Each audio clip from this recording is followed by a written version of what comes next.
Okay, in today's lecture, we are going to give a quick introduction to the web technology. So here is a distribution of web vulnerabilities. So if you look at the green line, that will be cross-site scripting, and we also have circle injection and the cross-site request forgery. So we are going to talk about those three vulnerabilities in our lecture, but this will be the first one in the web vulnerability. So you can see the distribution of web vulnerability, right? So at the 2006, so the number of web vulnerability is actually much higher than say 2009. So overall, I believe we have improved a lot in case of the web technology. The goal of web security are twofold. The first one is to safely browse the web. So users should be able to visit a variety of websites without incurring harm. The harm can be a lot of definitions like no stolen information or site A cannot compromise sessions at site B. This is sometimes called isolation. So the browser needs to enforce proper isolation between different websites. Think of the case like when you're using a browser to access a web account, right? A web banking site, and at the same time, say a BitTorrent site.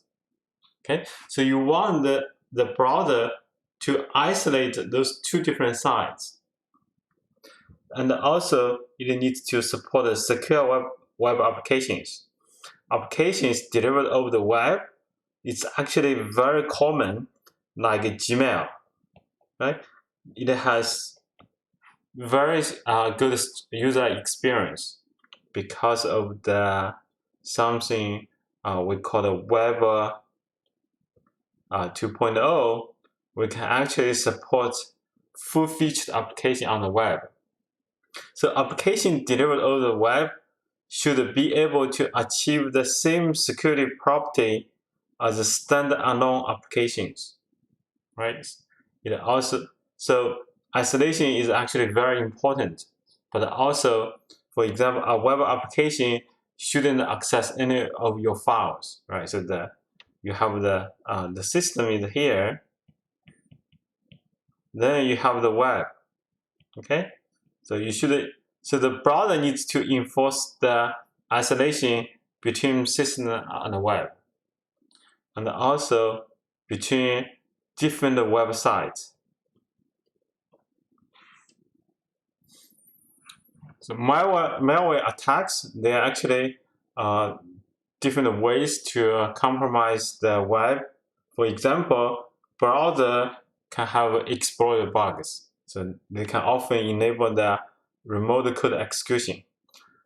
So maybe 10 or 15 years ago, so Internet Explorer was the #1 web browser. It has a lot of exploit vulnerabilities. Today, most browsers are actually based on the Chrome. So Chrome has a lot of interesting security features built in. So the Chrome browser is actually very secure. Okay, so for example, the different parts of the Chrome browser are actually isolated into different processes. If we look at the components of the browser, it has renderer. So basically it turns your HTML into the visual representation. Okay, so it has the say the Chrome. So the Chrome basically means the UI of the browser, right? It has many other components like for plugins. So each of those components can be put into different process. So this is why when you open the task manager on your operating system, you can find a lot of processes for the Chrome, because the different components of Chrome are actually asserted into different processes, and also for different websites in some cases. So if the say the renderer is compromised, it will not compromise other components of the Chrome browser. So this is the first introduced by Google Chrome, but the technology has existed for much longer than the Chrome browser. It's just being applied by the Google team. So on the study by Google, it's called the Ghost in the Browser in 2007. So they found a lot of malware on the web pages, okay, like Trojans and adware. So even the browser or bug-free, there can still be a lot of vulnerability on the web or the web-based vulnerability. It has nothing to do with the browser vulnerability. It's just the vulnerability in the website. Like for example, like cross-site scripting, circuit injection, or cross-site request forgery. Sometimes this vulnerability can leverage the different feature on the browser. Okay, but browser is hugely complicated. So this is the top 10 web vulnerability. Like the first one is injection, then cross-site scripting is number 3. The broken authentication and the session management will be number 2. So the cross-site request forgery will be number 8. So there are a lot of vulnerabilities.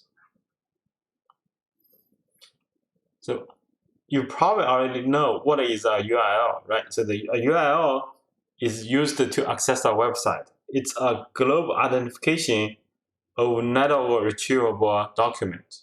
So for example, your website is a URL.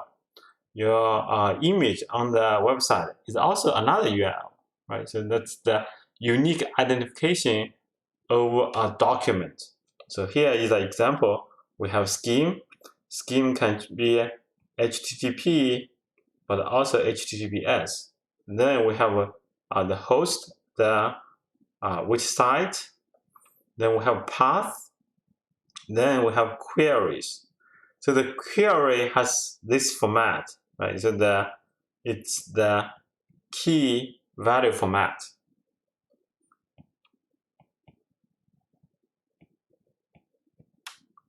Key value pairs. Okay, so for example, this is the query Q equals to cheese, right? So the form equals to this number. The QS equals to N. Okay, so on the server side, so it can get all those different variables, right? So it can get, say, for example, from the URL, it can get the variable form, right? Or the variable Q. Okay, that's the input that come from the internet. So for the server, it must validate all those different inputs. The special characters are often encoded as hexadecimal numbers, like a U9 will be 0A, a space will be %20, okay? So here is a HTTP request. When you try to visit a website or get an image, right? So the browser is actually converted this into HTTP request. So HTTP request has a lot of different formats. One is the HTTP GET, the other is HTTP POST. For the GET, usually it should have no side effect. for the post with the postable side effect. So here is an example of HTTP GET request. So we have a method, say this is HTTP GET. Okay, here is the file to get. This is the HTTP version to use. So what are accepted, right? Or the headers. Then the language, the keep alive. So whether you want to run the keep alive on the connection. So we have talked about this, the keep alive option. Basically, it's going to send periodically send some data, so the connection will not be closed by the gateway in between. So also the user agent. Okay, so we have the host and the referrer. So we're going to talk about this referrer later. But referrer, so basically says, okay, so we want to, here in this example, we try to access example.com, right? But the request is actually come from this URL. So it means that, okay, somebody try to search for this word or this phrase, and it leads to your website. Okay, so basically you can think of this, say Google.com referred this visitor to your website. So this actually can be used as a security feature to defeat a cross-site request forgery. Okay, so we're going to talk about this later. So here is the HTTP response. So we have the HTTP, then status code, and the reason phrase. 200 will be success, like a 404, like page load found, right? So there are different status code. Then the time, and then also the headers. Okay, so the server. Then we have the server, the connection, content type, and the set cookies. Okay, so we're going to talk about cookie later. Then we have the data, right? So this will be the header. So the here will be followed by the data. So rendering and the event. So here is the basic broad execution model. So each broader window or frame will load the content, then render it by processing HTML and the script. So it's called a JavaScript. To display page may involve the image subframe. So basically, render will turn your HTML page into the visual representation, right? So including the images, the videos, all those different elements on the web page. Then it also needs to respond to events. So the events are accessible by the JavaScript. Like for example, like a user action. So usually it's accessed by the on click and the on mouse over. So you move your mouse over an element. So it will trigger on mouse over event. On click, if you click an item, it will trigger the on click event. And also there is some events related to the rendering, something like unload, when you load a page, right? Before unload, or there can be timers. So you can do a lot of things. If you think about it, right? So like web application like Gmail, it can actually do all those fancy features. So basically, it means that the browser is a complete programming environment. Okay. So here is the example. We have the HTML page. So the HTML, Then this will be the body of the HTML. So here we have the header, my first web page, then my first paragraph, and here we have a button, right? A button is an element, looks like a button on your web page. If you click it, so it will trigger the onClick event. So the document is the DOM, document object model, over this web page. So the JavaScript can use DOM to change its content, right? Okay, so basically it will write 11 onto the page. So this is the JavaScript. So again, the DOM is the document object model. It's an object-oriented interface used to read and write documents, your HTML. Okay, all the elements on the HTML can actually be accessed by this. So like I say, web page in HTML is structured data. If we go back to this, so it's clearly structured data, right? So you have the different headers like HTML. Then it's enclosed the HTML body. So for the HTML body, then you have the different sections, the paragraphs, and then the buttons. So it's a structured document. So the DOM will provide a representation of this hierarchy.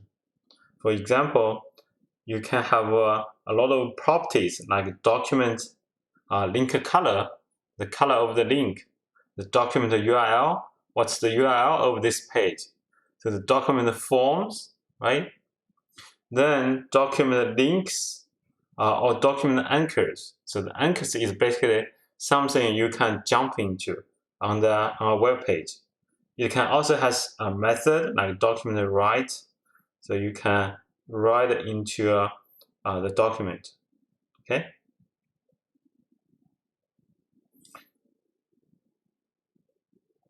Including and also the DOM including something called the BOM, broad object model. So it's basically represent a part of the browser, right? So like the frames, the window, right? Or the location, the history also.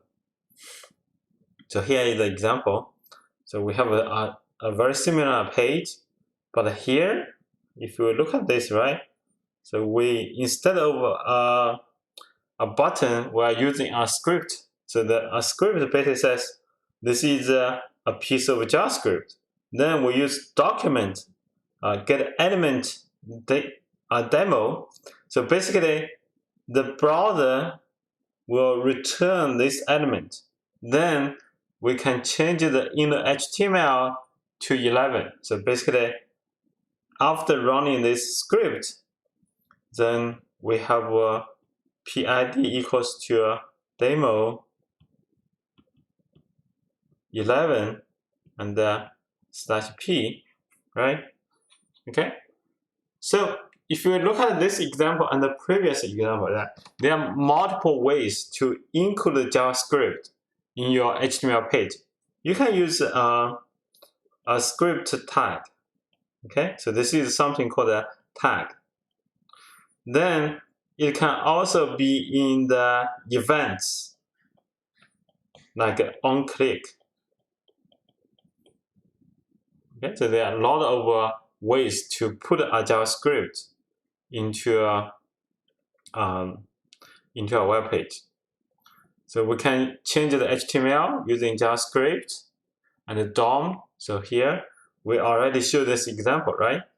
But there are other possibilities like create an element or create a text node or append a child. So you can create an element, right? So then you can append a child to that. Then you can remove a child. Here we create a list. Okay. Then we create an element. Then we create the new text. So here we appended the element to the list. So basically we are creating, like say T1 a list. Okay, then we create the item of the list. Then we added the text to the item. Okay, so we first create a list, then we create our item, then we add this to the list. Okay, then we create a text, we add this to the item. So this is how you can create new elements in your HTML page. So let's quickly talk about the image tag. Okay, so for the image tag, you use image, then it's going to have a source. Source basically is a URL to the image file, right? Then you can specify its height and width. But the image tag, if you think of this, right, so that when the browser found an image tag, it's going to send a request to this URL. So this is basically a way to communicate with other sites, right? Think that if you still remember, in the URL, you can add a lot of queries. Okay, so you can send whatever you want to the other side. So if you have if there is an attack control side, right? So attack server. Okay, so you can send the data. For example, you can put the password. Use the attack steal. The attacker can put the password he stealed from the user and send in an image tag and send this to the server, right? So here we have an example. We have SRC. Then it points to the malicious server. Then it puts the information here, right? It can put extra information there. So it can also hide the result image, right? So with a height of 1, width of 1, basically the web browser will render this a single dot. Okay. It can also spoof other sites, like other logos, to fool our user. So the takeaway of this slide basically means that there are many different ways to communicate with a site. Okay, so even an image tag, something as simple as an image tag, can be used to send the information to the server. Of course, because the server can return, say, an image file with the proper header, but other information to the website, right? Then the website can decode this with a JavaScript. So image tag is a two-way communication channel. Okay. So the frame and iframe. So the window may contain a frame from different sources. So you can, in the older days, this web page usually they will have say a title here. Then you have a number of links on this side. Then when you click different link, it's going to load different page in this frame. So we have a 1 frame and 2 frame and 3 frames, right? So the frame is a rigid division as part of the frame set. Okay, so you can lay out your web page using different frame. They can also be iframe, will be the floating inline frame. Here is the example, right? You can iframe. Then you have a source. Okay, so which URL you want to load. Then you can have the title. Okay, so the frame is actually used very frequently in the web page, right? So you can delegate the screen airs to different URLs. You can a browser will actually provide isolation based on the frame. So this is something called a sim orange policy. So we are going to talk about this later. So the parent may work even if the frame is broken. So broader security mechanism. So the most important one is called a same origin policy. Okay, so each frame of a page has an origin. So the origin is defined as a protocol like HTTP or HTTPS or FTP. Then the host, right? So the host will be the which server, then the port. So we're going to talk about this different origin for different elements. So the frame can access its own origin. So if you have two frames, right? If you have two frames with the same origin, okay, so a frame can access both frames. So because they have the same origin, right? So the frame cannot access data associated with different origin. So okay, so here we show an example. If we have two frames like A and B, and inside the B we have a I frame, so which has the origin of A. Now A, those two A's, they can access their data. So the B can only access the data from B. So if you are familiar with Android, so for each Android, like for each app on Android, actually has an origin, right? So very similar to the same origin policy. So this origin is identified by the developer's key. Okay, so if you have two apps, so app A and the app 2, if they are developed by the same developer or signed by the same developer key, they can exchange data. For example, if app A, app 1 write a file on the disk, so the app 2 can actually access that. So because they are developed by the same developer, so they're signed by the same developer key. Okay, so if you have another app which is signed by a different developer key, they cannot exchange data. So this is actually very useful if you think about, say, Amazon, right? Amazon has a lot of apps like the Amazon app, the Prime Video app, or the Kid Plus app. Okay, so all those different apps. So you really don't want your user to log into each of them separate, right? So you want to log into, say, Amazon app, but its credential can also be used on the Prime or the Kid Plus. So basically, if you sign all those apps with the same developer key, you can do this. So here is the analogy between the operating system and the web browser, right? So on the operating system, we have system calls, processes, and the disks. On the web browser, we have DOM. DOM basically is a way to access the different elements on your HTML. We have frames.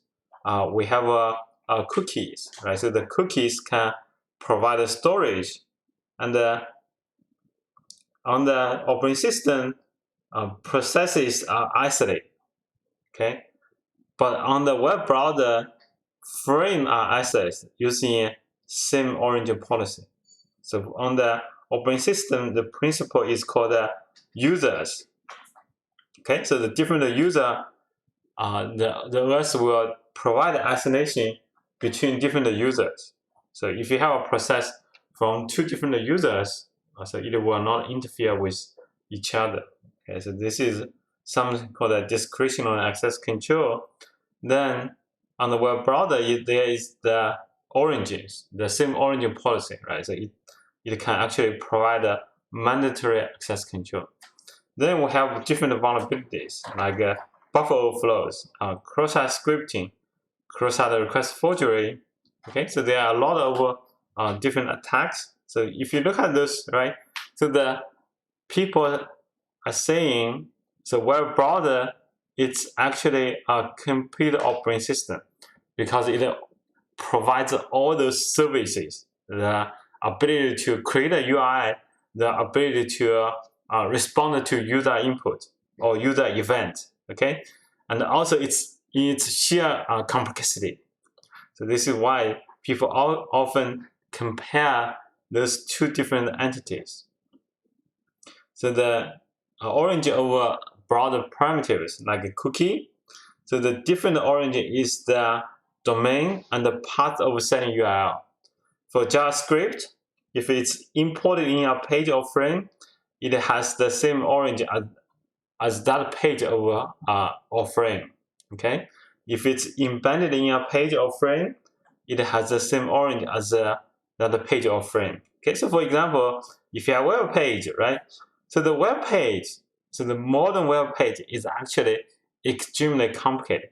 It could import hundreds of libraries, right? So those libraries usually are JavaScript. So when you import those different libraries, it actually become a part of your own page. Okay, so it can access all the things on your own page. So this is because when you import something into a page or frame, it will have the same orange as the page you are importing it into. So it can access everything on this page. This is why you must be very careful about the library you are importing into your web page. Right? In many cases, when you are loading a library, you want to check its security hash. Make sure the file is the same version as you are importing during the development. Okay, nothing has been changed. So there have been cases where popular web libraries has been compromised by the attacker to do the cryptocurrency mining. Okay, to do the mining. So this is why you must validate the integrity of the library you are importing. So then for the DOM, it has the for each frame of the page, right? So the orange is a protocol, host, and a port. We have talked about this already. Okay, so the two documents have the same orange if they have the same protocol. Protocol will be the HTTP, HTTPS, and FTP. The same domain. Domain will be the server address. Then the same port. Okay, so if the port are different, it will be different orange. If you look at this example here, this is the URL.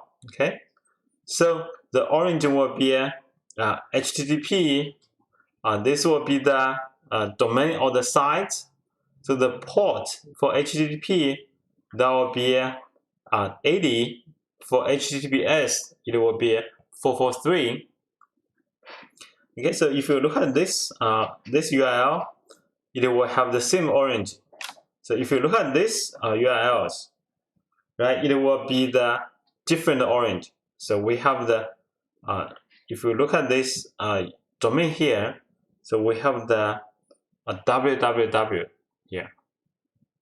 Okay, so those are actually different domains.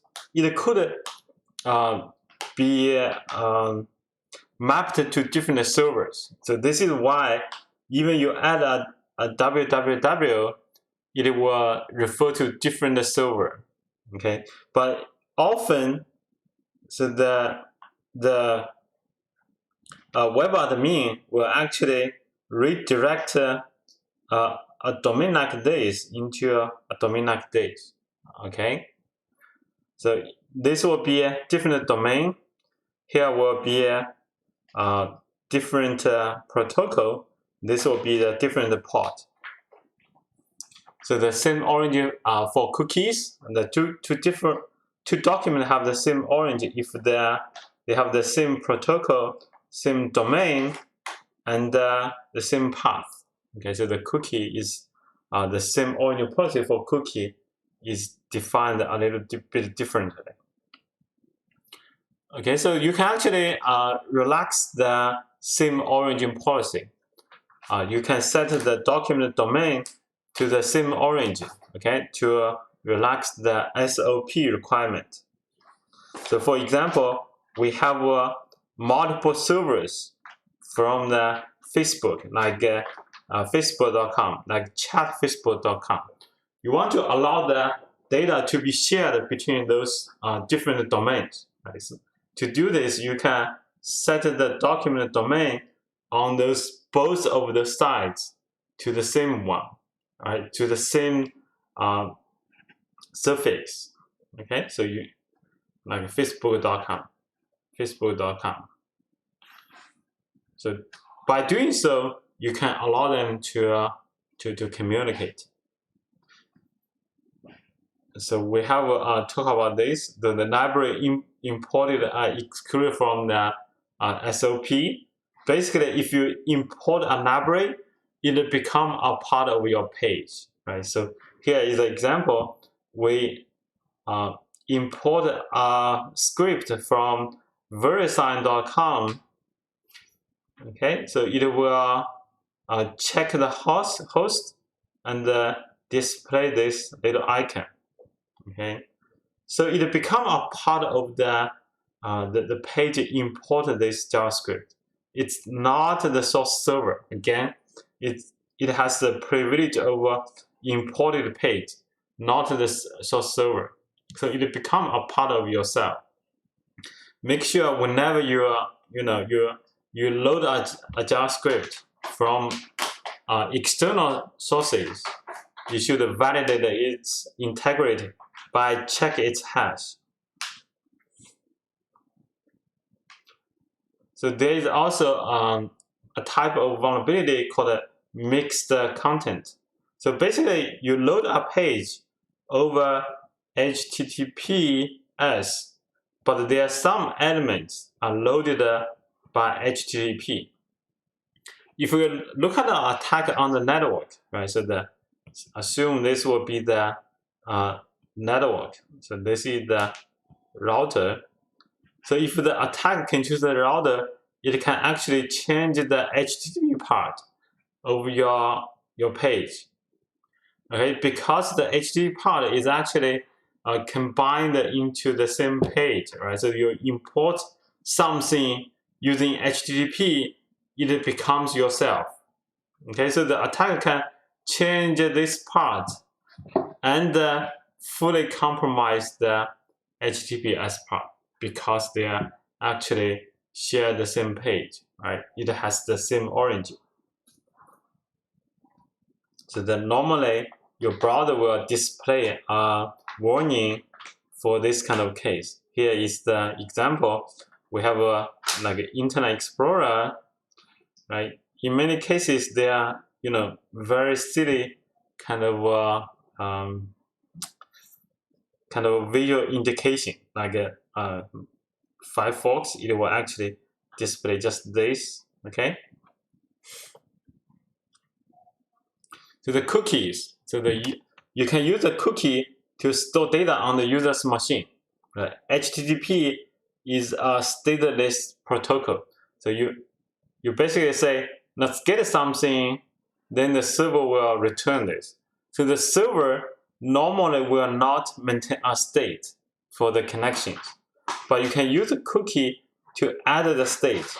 Right? So cookies are often used for user authentication, personalization, and unfortunately in the user tracking. Okay, so for example, if you can, here is the example of cookie, right? So you can send the data to the server, then in response, the server can set the cookie So the cookie has the key value format. Okay, so it can set those different things they like. Okay, so the cookie can often use the in the user tracking. Okay, so let's take a quick look at the cookie-based authentication first. Right, so the user will say, okay, let's log in into this server with this username and password. The web server will ask the authentication server, can you validate the user, right? Then it will return an authentication value, so the authentication secret. So usually this will be a hash of some secrets only the authentication server knows. Okay, then the authentication server will store this secret on its own server and set this to the web server. The web server say set the cookie. So the name is authentication with this secret. So this will be the login process. Later, okay, when the user try to log in into the server again, instead of going through the login process, it will say send the cookie, right, with the authentication value. So the web server will ask the authentication server, so check this value, right? Then the authentication server will return yes or no. If the yes, so the web server will allow the client to access this. Okay. Okay, so let's stop here.